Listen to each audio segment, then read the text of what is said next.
Arvad oturub söhbət eləyir. 2 dənə həyat yoldaşı. Günün istənilən vaxt.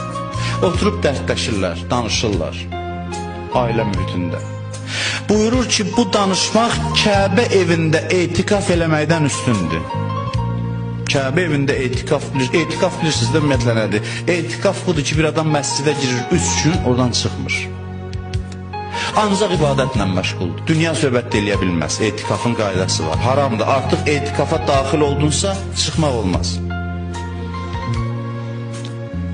Ancaq zəruri şey üçün yemək yiyə bilər, bir də üzr istəyirəm, zəruri ehtiyacları üçün. Amma girir məsciddə oturur, 3 gün davamlı Kəbə evinin yanında 3 gün etikafdan bu bir neçə dəqiqə söhbət üstündür. Rahat mühitdə oturmuşsan, yemirsən, içmirsən, heç bir çətinliyi yoxdur. Evində bu savab olduğu halda sən ona fikir vermə, get bayırda savab axtar.